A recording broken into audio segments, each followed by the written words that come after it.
Hey everybody, it's Rob here, trip.Com, and today we're going to be taking a look at the Roadmaster Charge Line Kit for towed vehicles on our 2020 Chevrolet Equinox. Now, whether you've flat towed a vehicle before or maybe you're just new to it, once you start doing it for a while, one thing you might realize is that once you get where you're going, your vehicle's battery may be dead. Especially if you have a supplemental braking system in, because that supplemental braking system uses your Equinox's battery to run that braking system and to slow and stop the Equinox down.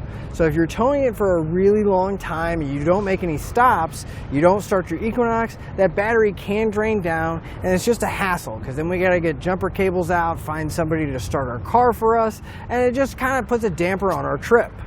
But the nice thing is our charge line is going to make sure that the battery on our Equinox gets a trickle charge anytime that we're hooked up to our motorhome. Because our charge line is actually going to run through and be hooked into our tow bar wiring.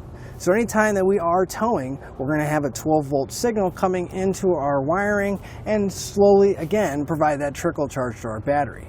And we're not going to have to worry about our Equinox's battery overcharging either. And that's because it's going to have an inline breaker. So it's going to make sure that it is getting the appropriate amount, and if there is any kind of problem on the motor home end, the breaker is going to open up and not allow that back feeding to come into our battery. Now, as you can see, there's really not a whole lot to the charge line itself. It's just a wire that's going to go from the front of our tow bar wiring, come to a breaker, and then go to our battery so it can provide that charge. But now that we've seen what our charge line looks like and gone over the benefits of it, let's go ahead and bring our Equinox in the shop and make sure you have the confidence to do this at home. To begin our installation, we want to grab the length of red wire out of our kit. And I do want to mention that we have our front fascia removed, and that's because we just got done installing our base plate and a few of the other components in our flat tow setup. So I would suggest doing this when you have the fascia off. Just makes it a lot easier to route your wires. But we want to start where we're going to be mounting our tow bar wiring. We have a spot on our base plate right here.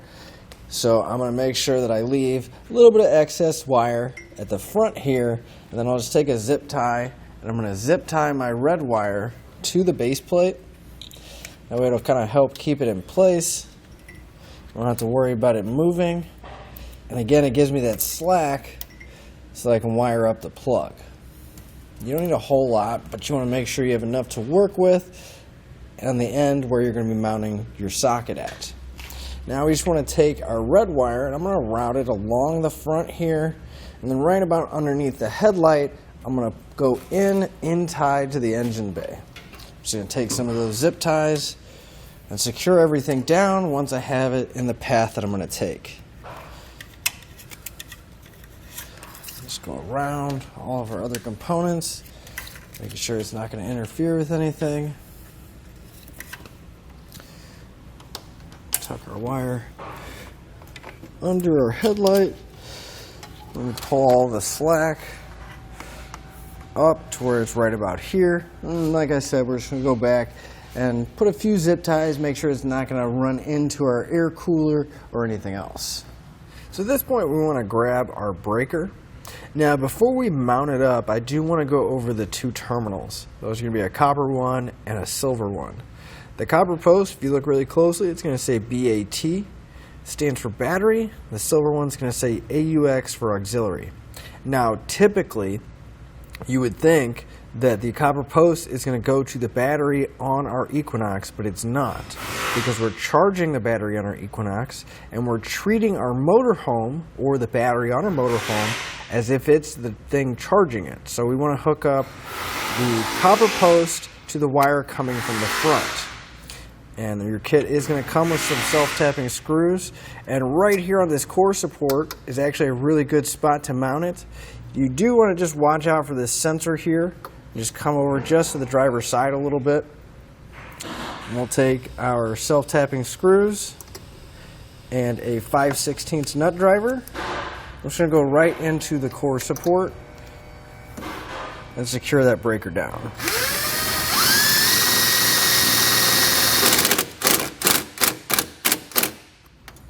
Now that we have one in place, we'll get the other screw on that other tab there.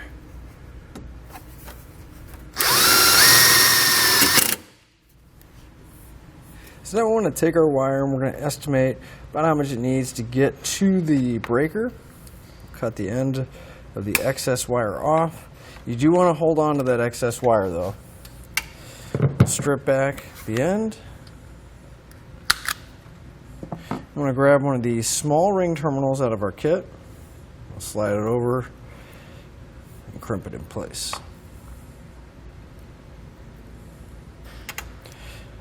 Now again, since this is coming from the front of our Equinox, it's going to get hooked up to our motorhome.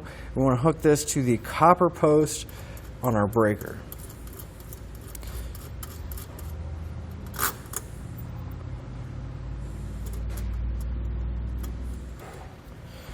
And we can take the excess wire that we have now.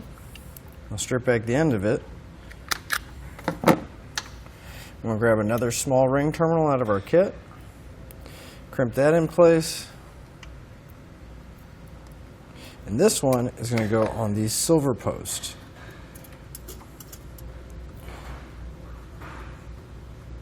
We're going to route the end of that free wire towards the positive post in our battery. You just route it straight back. And if we lift up this cover, that'll expose the positive post of our battery. And we just loosen that nut up and we can apply our wire to it. Again, we can estimate about how much we need, cut the excess off. We'll strip back the end of our wire. This time we want to grab the large ring terminal out of our kit. Slide it over the end of our wire.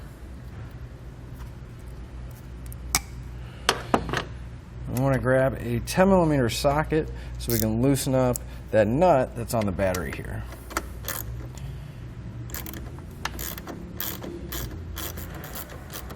Now there is a little trick.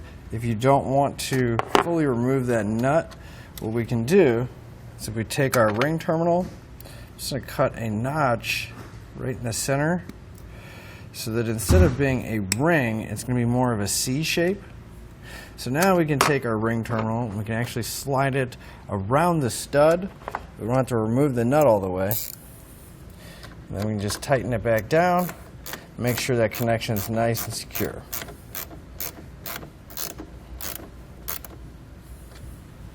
You also want to make sure you come back with that 10mm socket and tighten up the nuts that are holding those ring terminals on the breaker as well.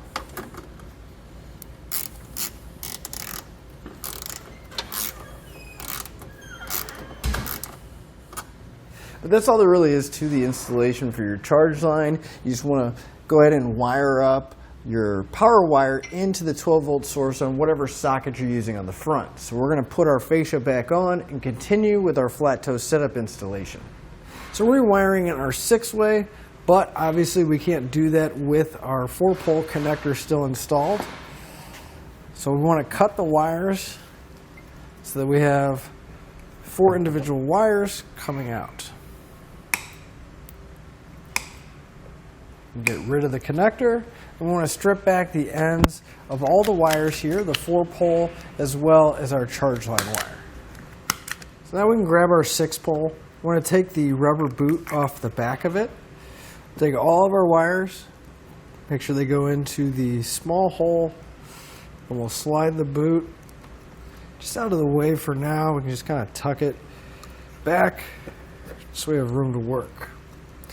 Now if we bring our attention to the back of the terminal, you're going to see that each one of those terminals are labeled. We're going to start at the top here. The top one's going to be labeled TM for trailer marker. That'll be our brown wire. If we go counterclockwise, the next one's going to be GD for ground. That'll be our white wire. LT for left turn. This will be the yellow wire. RT for right turn. That'll be our green wire. And then finally, the last terminal on the outside, this one's going to be labeled S. That's for your electric brake. And then the center pin is going to be your 12-volt power source or their auxiliary power source. So we want to make sure we put our red wire in the center pin, but we want to go ahead and get a small Phillips head screwdriver. We'll loosen up one of the terminals. We'll go ahead and start with the one on top. Now I suggest you don't pull these terminals all the way out because the screws are very small, very easy to lose. But since that's the trailer marker terminal, we'll take our brown wire, put it inside the terminal. And I like to leave just a tiny bit of the copper showing on the top. That way I don't have to worry about any kind of connection issues from the insulation inside the terminal. Just want to tighten it up, make sure nothing's sticking out to where it's going to cross over, cause any arcing. Then we're just going to go through and hook up the rest of our wires until we have them all in place. Now once you have all your wires hooked up, what I like to do is actually fill the inside of this area with silicone. It's going to prevent any kind of moisture from getting inside and any corrosion from building up. So just come in and I'm going to fill the back of the plug. Then we can slide our boot right over the end of it.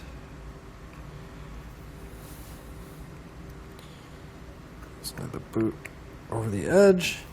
We can even come in and backfill our plug up. Make sure we're not going to have any kind of moisture or corrosion issues.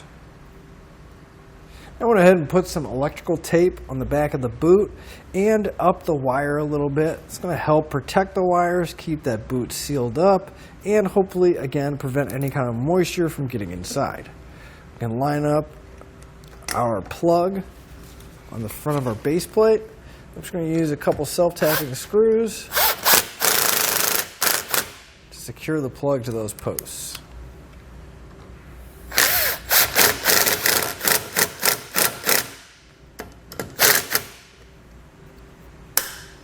So I went ahead and hooked up my Equinox to my tester so we can make sure that our bulb and socket kit is going to work properly.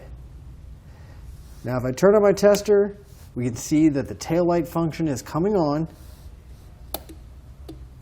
The left turn signal is working. Our brake lights. And finally our right turn signal. So now that we know that our circuits are working properly, we can put the front fascia back on our Equinox and continue installing all the other components for our flat toe setup.